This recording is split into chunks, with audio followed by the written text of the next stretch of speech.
এই সেই আত্রেই নদী,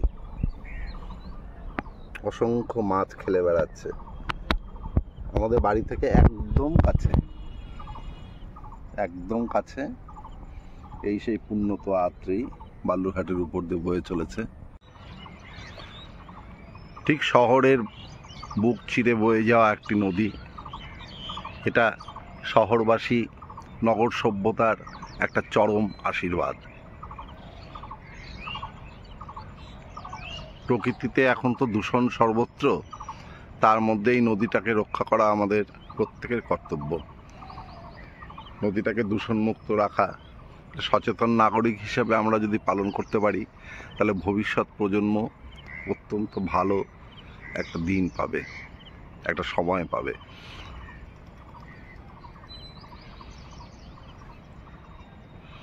অসম্ভব সুন্দর পরিবেশ, খুব সুন্দর লাগছে। চলুন আপনাদেরকে এই স্বল্প উচ্চতার বাঁধটার কাছে নিয়ে যাচ্ছি। এই যে এখানে বাঁধটা দেওয়া আছে, আমাদের বাড়ি থেকে এটার দূরত্ব খুব বেশি হলে 300 থেকে 400 মিটার, মানে বাঁধটার দূরত্ব বলছি। আর নদীটা ধরতে পারুন 50 মিটারের মধ্যে। এই নদীর টাটকা জ্যান্ত মাছ মাঝে মধ্যে আমাদের বাড়িতে দিয়ে যায়, যার স্বাদ অতুলনীয়। যারা আত্রেই রাইখর খেয়েছে তারা জানে যে আত্রেই নদীর রাইখরের স্বাদ কতটা সুস্বাদু হয় সেই মাছ। চলুন আস্তে আস্তে এবার ওই বাঁধের কাছে যাই। নদীর বাঁধ বরাবর হাঁটতে হাঁটতে খুব অল্প সময়ের মধ্যে আমরা চলে আসলাম। নদীটাকে আড়াআড়িভাবে যে বাঁধটা দেওয়া হয়েছে, স্বল্প উচ্চতার বাঁধ। আমি জানি না আপনারা এই জলের শব্দটা শুনতে পাচ্ছেন কিনা। চলুন আস্তে আস্তে আরও কাছে যাচ্ছি। ছেলে কর্মসূত্রে বাইরে থাকে, আজকে ওর বাড়িতে আসবে। ওর ট্রেন মোটামুটি বালুরঘাট স্টেশনে এই সকাল 11:30 থেকে 12টার মধ্যে ঢুকবে। বাঁধটার উচ্চতা খুব বেশি না, 8 ফিট হাইট নদীর বেড থেকে।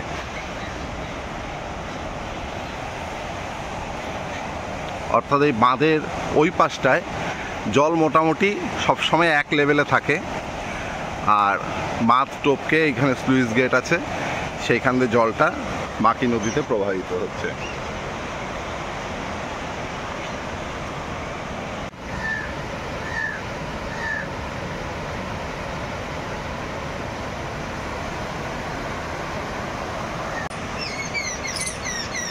বিজ্ঞানের সহায়তায় এখন প্রায় সারা বছর নদীতে মাছ থাকছে, জল সেচের একটা ভালো ব্যবস্থা হয়েছে। আর এর কুফলও হয়তো কিছু আছে, সেটা সুদূর ভবিষ্যতে হয়তো বোঝা যাবে, আবার নাও যেতে পারে। সে সম্বন্ধে তো সঠিকভাবে বলার মতন অবস্থা এখন আমরা আসিনি।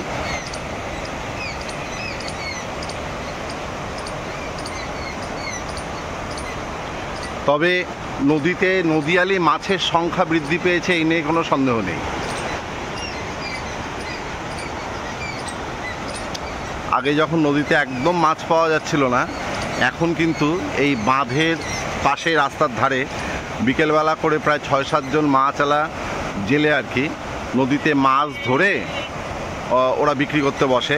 টাটকা সুস্বাদু নদীর মাছ ওখানটায় প্রচুর বিক্রি হয়।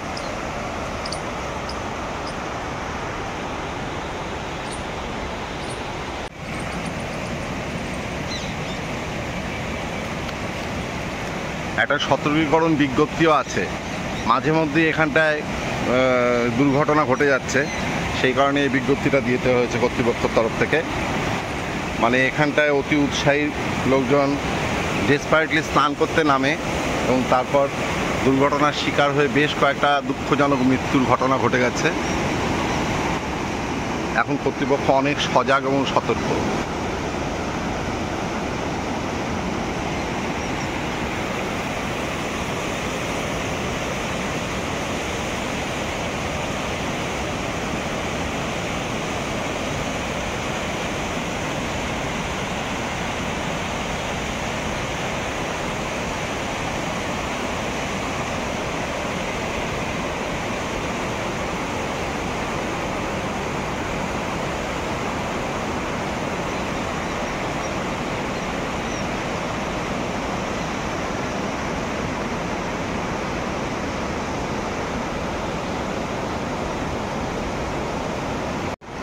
চলুন, সকালের ঘোরাঘুরি শেষ, এবার বাড়ির দিকে যাওয়া যাক। বাকি নিত্য নৈমিত্তিক যে কার্যকলাপ আছে সেইগুলো করব।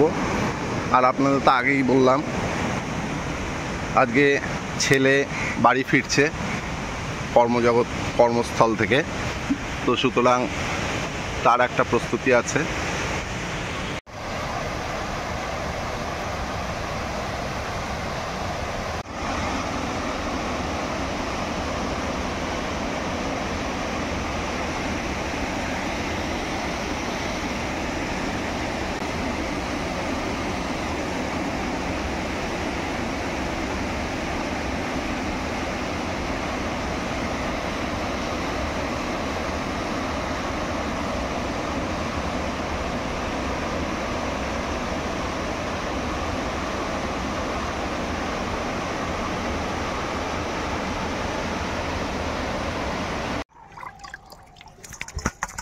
কত কত হবে এগুলো?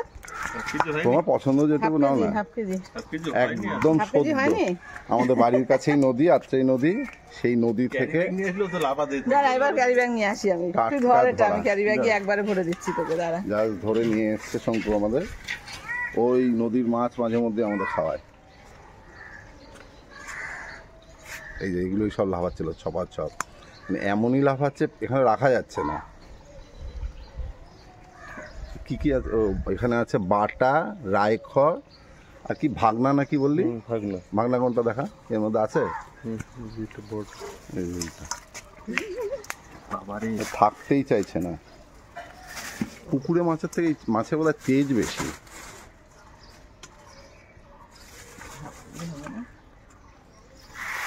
একদম ছোট আছে নাকি অন্য কিছু? না, রায়খর দেখা আর আছে।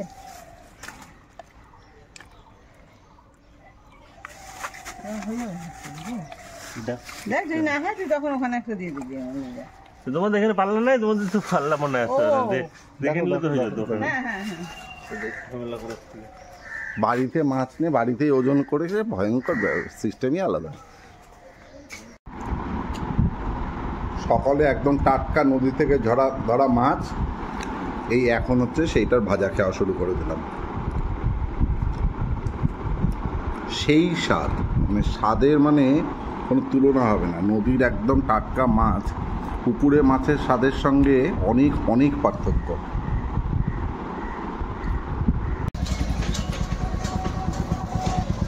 অনেক দিন বাদে বাড়ি আসছে, স্টেশনে ওকে নিয়ে আসতে যাচ্ছে।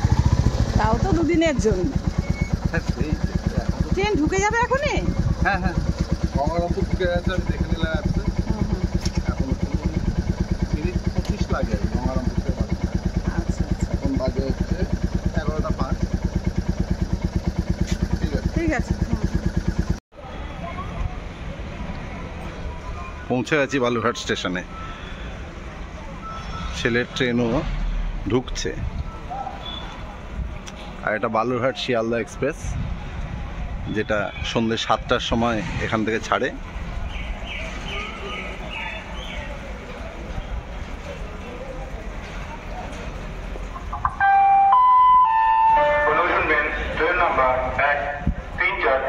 নবদ্বীপ বালুরঘাট এক্সপ্রেস 1 নম্বর প্ল্যাটফর্মে আসছে। অনুসরণ train number 13431 Nabadwip Balurghat express 1 number প্ল্যাটফর্মে আসছে। कृपया ध्यान दीजिए, train number 13431 Navadwip Balurghat express 1 number platform में आ रही है।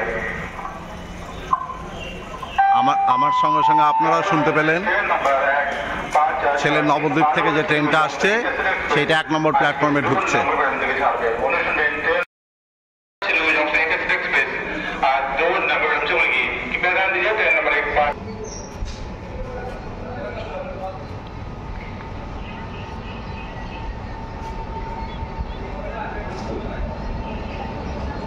কাটোয়াতে 5:52 ছাড়ে, আর এই যে এখন 11:28 ট্রেন ইন করে গেল।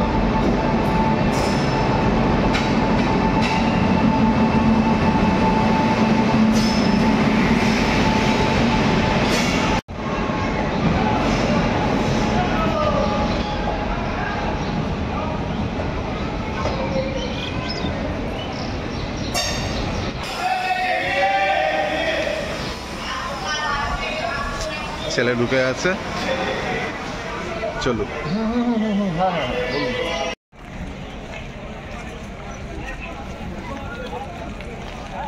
অভিরাজের প্রিয় বাইককে নিয়ে এসেছি, এবার এটাই করে রওনা। এসে থেকে ফোন বেজেই যাচ্ছে ওর। হ্যালো, চলুন এবার ধীরে সুস্থে ছেলেকে নিয়ে বাড়ির পথে রওনা দিই।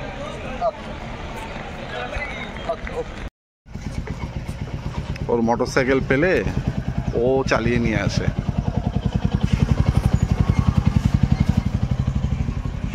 অধীর অপেক্ষায় নাতির জন্য দাঁড়িয়ে আছে।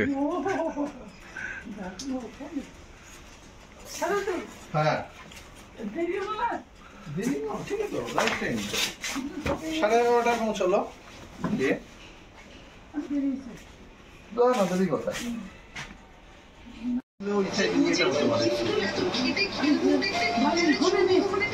দাদু নাতির কনভারসেশন চলছে।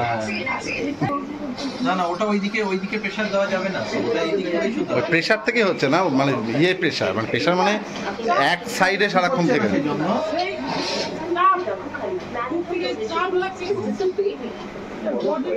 করছে না।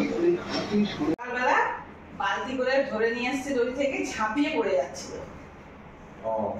মানে আমি একটা বোলের মধ্যে যে নিতে যাবো মাছগুলো, রাখছি নিচে পড়ে যাচ্ছে, আবার গিয়ে বাধ্য হয়ে একটা হচ্ছে প্লাস্টিকের কন্টেনার নিয়ে এলাম, যার মধ্যে হচ্ছে মানে প্লাস্টিকের প্যাকেট বেঁধে দেবো।